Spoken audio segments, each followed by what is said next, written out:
What is up, Endgamers? Welcome back. Thanks for joining us once again. And to all our new viewers, welcome in. We're going to do another, what we call a Royal Rumble. This time, rookie edition. We're going to compare two rookies that are going very close to each other in terms of ADP early on and see who comes out on top. I think it's only right that we start with two of the highest profile receivers in the game coming out of the 2021 draft class. That is Devonta Smith and Jaylen Waddle, both Alabama receivers. So Chris, obviously Smith has the edge in terms of production last year, but Waddle was drafted ahead of him.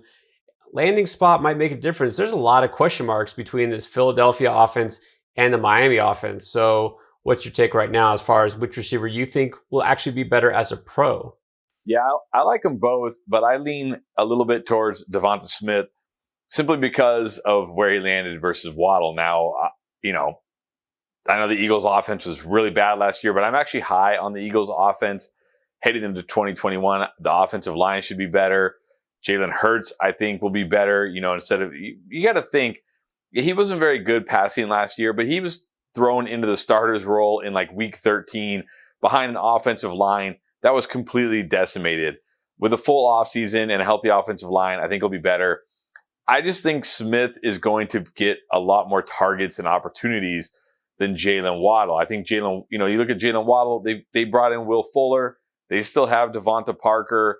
This wasn't a, big time vertical passing game anyways last year. I mean, maybe that will change, but it's very rare that teams completely change who they are, just because they draft a wide receiver or bring in some wide receivers. So while I do like Waddle, and I think Waddle is a nice player, I just don't think he's going to see the targets or opportunities that Devonta Smith will see there in Philadelphia. And like I said, I'm actually high on the Eagles offense heading into 2021. So not down on a Waddle, just like Smith a little more. So you might think that I would go with the Waddle on this one for obvious reasons, but I'm going to agree. I think it's Smith, and the reasons are very similar to what you said. But look, I think that Waddle, even as a rookie, could lead Miami in targets. Because even though they had Devonta Parker and Will Fuller, even if both of them miraculously happen to stay healthy for 17 games this year, even if that happens, look, Waddle's going to be the slot guy, and this offense isn't necessarily a vertical offense. I don't think it's going to be. They're going to open things up this year, sure. It's going to help Tua out, but it's not like they're going to be bombs away. So I still think Waddle is going to be the main guy. But that said, how many targets among those three receivers are there going to be collectively? Philadelphia doesn't have as many options. Look, Miami also has Mike Gesicki, some pass-catching tight ends there, and they're going to throw it to the receiver, to the running backs as well as the receivers. Philadelphia, assuming Zach Ertz gets traded, which he probably will, you have Devonta Smith, you have Jalen Reagor. That's pretty much it. Let's not pretend Travis Fulgham's going to be a thing again. Greg Ward, was used just kind of out of need. And then you got Dallas Goedert. Devonta Smith could easily lead that team in targets. He could be the number one receiver. And I think that is going to be higher volume than what Waddle's going to get. So I do like Smith, not worried about the size thing. That's just all ridiculous. People trying to nitpick. So I do give the slight edge to Smith as much as I'd like to give it to Waddle. Now, not as clear cut here at quarterback.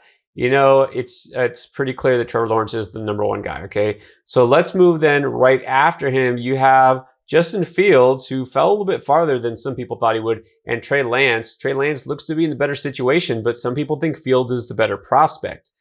So I'm curious to hear what your take is on those two guys. Again, I like Fields. I think he's going to be very good. And I think if you have Justin Fields next year, you're going to be fine. But for me, it's Trey Lance, because kind of like how I feel about Jalen Hurts heading into 2021, and kind of like how Lamar Jackson is, I think Trey Lance, with his rushing upside in this offense, his ceiling is huge, right? I know there's question marks about his passing, but there are question marks about Lamar Jackson's passing. People were saying he should be a running back or he should be a wide receiver in the NFL. The thing is, when a quarterback rushes for 800 to 1,000 yards, he doesn't really have to be that good of a passer as far as fantasy is concerned. Now, obviously for the 49ers, he needs to be a good passer, but for us in fantasy, he doesn't need to be that great of a passer. He doesn't need to put up huge passing numbers. And yeah, I know Justin Fields can move too, but he's not like Trey Lance as far as running goes. And look, this offense, he could be, Trey Lance I'm talking about, could be the next version of RG3 in the Shanahan offense. If anybody's old enough to remember, RG3, his rookie year in that offense, just destroyed fantasy football that year simply because of what he did with his legs, right? Not with what he did with his arm, what he did with his legs. I think Trey Lance could do that in 2021. I know there's some concerns about him not starting week 1, but there's concerns about Justin Fields not starting week 1 too. So in my opinion, that's a wash. Give me Trey Lance. Give me that massive, massive ceiling that you get with the legs, with the quarterback. That's the guy I'm picking. So I hear all that, and I can't say anything negative about Lance. He looks like a tremendous prospect. Really great situation, right? If you're a quarterback coming into the league, that's one of those dream spots with Shanahan, and he's finally got his guy because Jimmy G didn't turn out to be the guy.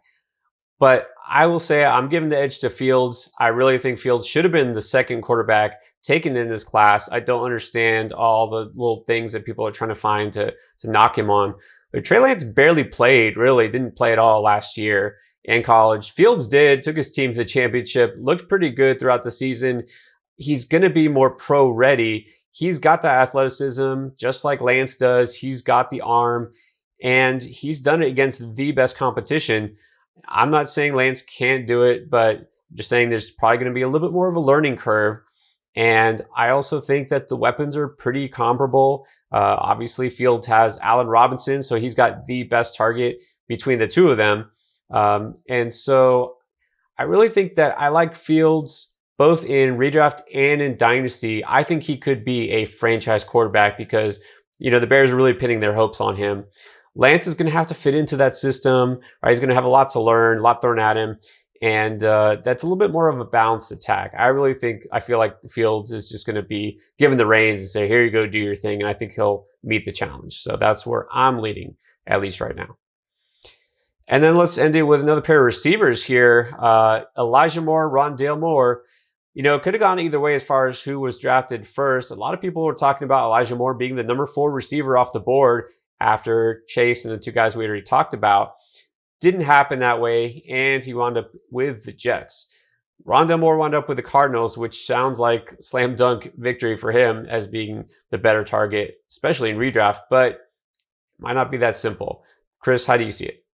Yeah, I know everybody loved Rondale Moore's landing spot, but I don't understand why. I really don't understand why. The offense is called the air raid offense, but they're not really an air raid offense. They threw the ball the 8th fewest times last year. They're not a pass heavy offense. And oh, by the way, they have this guy named DeAndre Hopkins who gets like about 150 targets every single year, which doesn't really leave a lot for everybody else to get, right? It's not like Rondale Moore is going to get 100 plus targets in this offense. He's really not a great wide receiver prospect. He just had an incredible athletic profile. Whereas Elijah Moore, he has a very good athletic profile as well, but I think he's a much better wide receiver. And sure, he's going to the Jets, not as exciting, but I do think the Jets offense will be better. I think he has a legitimate role in this offense. I think he's going to, just be better as a pro and get more opportunity than Rondale Moore. I mean, look at Christian Kirk in Arizona. The same kind of mold, the guy we all like, oh, Christian Kirk, oh, he's got that huge play upside, and he just doesn't do anything every week because guess what? Again, like I said, they have DeAndre Hopkins. He only is out there, I think that's going to be the Rondale Moore role. He'll have some nice games. He'll have some nice weeks. But I think Elijah Moore week to week will be better than Rondale Moore. And he's definitely my pick for 2021 and beyond. Even in Dynasty, he'd be my pick, now and in the future. I'm glad you said that about Arizona with the receivers because, again, that's what everyone's knee-jerk reaction was. Oh, receiver in Arizona, perfect.